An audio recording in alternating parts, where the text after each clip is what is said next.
పరాశక్తి ఆలయాన్ని ఉమ్, ఈ యొక్క పల్నాడు జిల్లా ఉమ్. చిలకలూరిపేట దగ్గరే ఎందుకు అక్కడ ఆ క్షేత్రానికి ఏదైనా మహిమ ఉందా?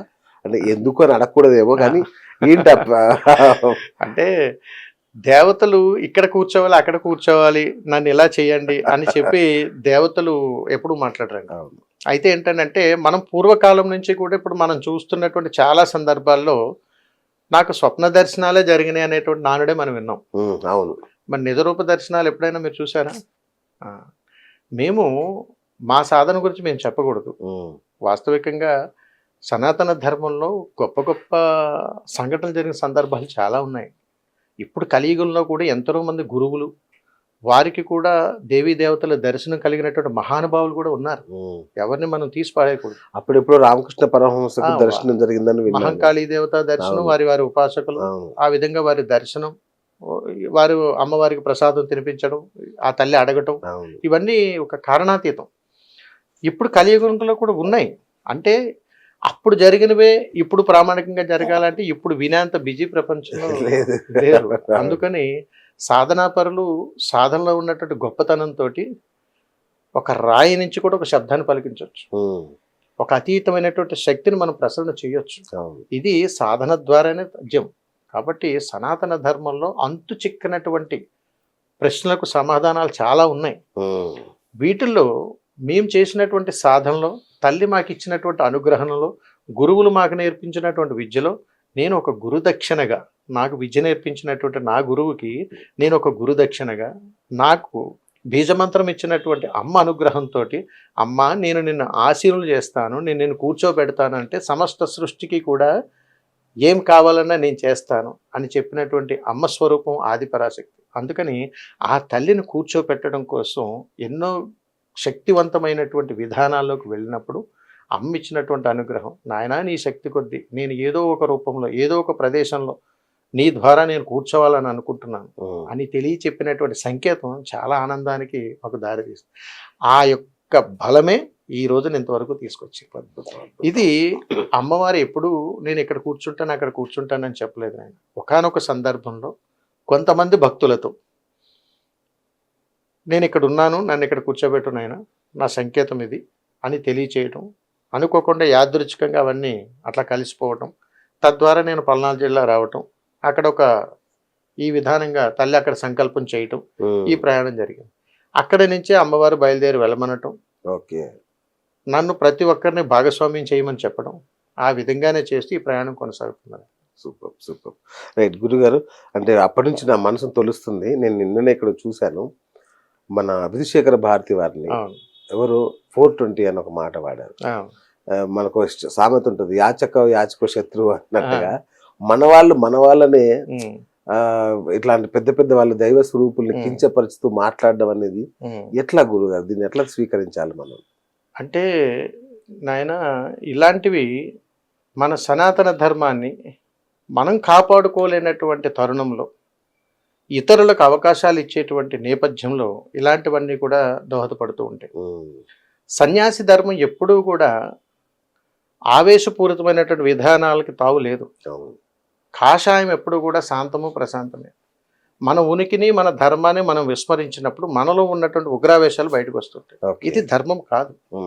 అందుకని మన సనాతన ధర్మంలో ఉన్నటువంటి గొప్పతనం ఏమిటనంటే, మన ధర్మాన్ని మనం పరిరక్షించుకోలేనప్పుడు ఇతరులను విమర్శించేటువంటి హక్కు మనకు లేదు ఇక్కడ. కాబట్టి ఇక్కడ మీరు చెప్పినట్టుగా ఏ స్వామీజీ అయినా, ఏ సన్యాసి ధర్మంలో ఉన్నటువంటి వాళ్ళైనా సరే, పరమత సన్యాసి ఎవరున్నా కానీ దైవ స్వరూపంగానే భావించాలి. కాబట్టి పదదూషణ, వాడకూడని పదాలు, కించపరచటాలు ఇవన్నీ కూడా బహిర్గతం చేయకూడదు. ఏదైనా చులకన చేసినట్టు మన ధర్మం. అందుకని ఇవన్నీ ఇప్పుడు సర్వసాధారణంగా మనం చూస్తున్నాం. నేనే గొప్ప, నువ్వెంత అనేటువంటి ఒక అహంభావం అనేటువంటి సన్యాస ధర్మంలో ఉండదు. నేను అన్ని త్వజిస్తేనే కదా ఇది.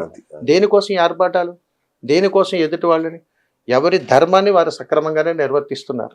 కానీ మన ధర్మాన్ని మనం సక్రమంగా నిర్వర్తించాలని అనుకున్నప్పుడు, మన సనాతన ధర్మాన్ని మనం కాపాడాలని అనుకుని దండి స్వీకరించినప్పుడు మనము సనాతన ధర్మానికి కట్టుబడే ఉండాలి.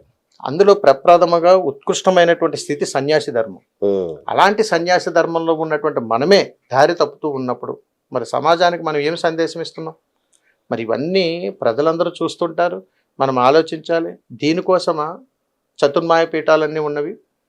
ఈ ధర్మం కాపాడుకోవడం కోసమా, ఇలా కించపరుచుకోవడం కోసమా, ఇలా వ్యక్తిత్వ దూషణల కోసం వెళ్ళటమా, బహిర్గతం కావడం కోసమా, దేనికోసం?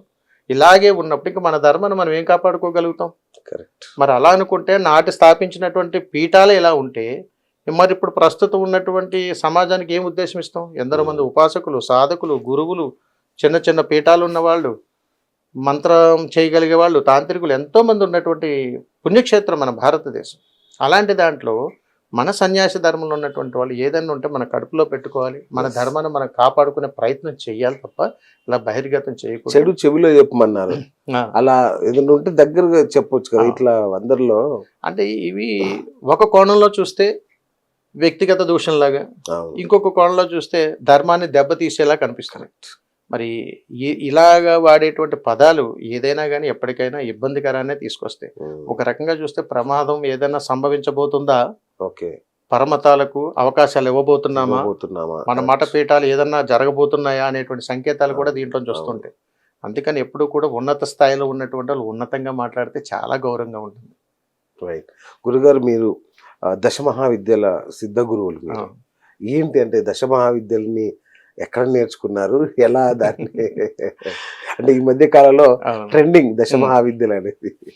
వాస్తవికంగా దశమహావిద్యలు అని అంటే సాక్షాత్తు శివానుగ్రహం, అమ్మనుగ్రహం. ఆయన మీరు అడిగినట్టుగా దశమహావిద్యలు గురించి చెప్పాలని అంటే ఈ సమయం సరిపోదు. దానికి కనీసం ఒక 7-8 రోజులు నిరాకంఠంగా మాట్లాడుతూ ఉంటే దశమహావిద్యల యొక్క ఔన్నత్యం మీకు అర్థమవుతుంది. ఏదో 2-3 సెకండ్లు 10 నిమిషాల్లో దశమహావిద్యలు చెప్పేంత సామర్థ్యం అయితే మాకు లేదు. అంటే మాకు అంటే ఈ మధ్యకాలంలో వచ్చిన ప్రచార సాధనాల ద్వారా మేము తెలుసుకున్నది ఏంటంటే దశమహావిద్యలు అంటే ఒక క్షుద్ర విద్యలు, లేదంటే మంత్రతంత్రాలు ఇలా చేసి ఏదో చేసేస్తారు అనే ఒక ఫీల్ అయితే వచ్చింది మాకు. నిజంగా అలాగే అంతేనా? మీరు దశమహావిద్యల గురించి మాట్లాడుతున్న ప్రతిదీ కూడా మేము కొట్టిపారేస్తాం. ఇవేవి వాస్తవాలు కాదు. అంటే మీరే అంటున్నారు ప్రసార మాధ్యమాలు, అవి ప్రసారం వరకే పరిమితం. దశమహావిద్యలు అనే పదం పలకటానికి కూడా అర్హత ఉండాలి. ఎందుకంటే భగవంతుని చేరుకోవటానికి ఒక వ్యక్తి అవసరం కొద్దీ ఇంకొక వ్యక్తి చేసేటువంటి విన్యాసాలు చాలా ఉంటాయి. ఇప్పుడు ఒక వ్యక్తికి ఒక వ్యక్తి అవసరం, ఆ అవసరంలో చేరుకోవటానికి ఎన్నో విన్యాసాలు, ఎన్నో అవతారాలు.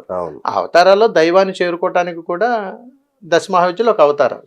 అందుకని తల్లిని చూసే విధానం, పలికే విధానం, పలికే మంత్రం, చూసే చూపు, మాట్లాడే భాష, ఇవన్నీ ప్రామాణికాలు. ఇందులో ఎవరో వచ్చి ఏదో వచ్చి ఇలా జేబులోంచి సరుకిచ్చి మీరు చేసేసుకోండి అనటానికి దశమహావిద్యలు కాదు. దీనికి ఎంతో ఉన్నత స్థితి కలిగినటువంటి గురువులు ఉండాలి. ఈ విద్యలు మేము నేర్చుకోవటానికి, మాకు అనుగ్రహం కలగటానికి సాక్షాత్తు మహంకాళీ దేవతా స్వరూపమే. మేము విద్య నేర్చుకుని ఉన్నప్పుడు మా గురువు గారు టక్పిళ్ళే గారు, క్యారెలియన్, వారు దగ్గర మేము సుమారు ఒక 10-15 సంవత్సరాలు సేవ చేసాం. విద్య కాదు, నేను సేవ చేసాం. సేవ అంటే గురువుని సేవించగలగాలి, గురువుని మెప్పించగలగాలి, గురువు దృష్టి మన మీద పడాలి. ఆ విధంగా శిష్యుడు గురువు చుట్టూ తిరగాలి. ఏదో ఒక సందర్భంలో గురువు మనల్ని స్పర్శిస్తాడు. ఆ స్పర్శించడంలో అర్థం ఏమిటంటే మంత్రం పలకడానికి అర్హత వచ్చినట్టు. ఈ రోజుల్లో ఎక్కడుంది నాయన? అలాగా ఎంతో కఠినమైనటువంటి సాధనలు గురువులతో మేము చేసినప్పుడు ఎప్పుడో గురువు ఆయన పాదాలను స్పర్శించేటువంటి అవకాశం ఇస్తాడు. ఆ ఇచ్చినప్పుడు మన భాష, మన విధానం, మనం చెప్పుకునేటువంటి ఒక తత్వంతో కూడుకున్నటువంటి జ్ఞానాన్ని గురువు తన చూపుతో శిష్యులకు ప్రసాదంగా ఇస్తాడు. దాన్ని మనం పట్టుకోగలగాలి. ఇది పట్టుకోలేనటువంటి మనం దేవత నామం కానీ, దేవత విద్య గురించి కానీ మాట్లాడేటువంటి అర్హత ఉండదు.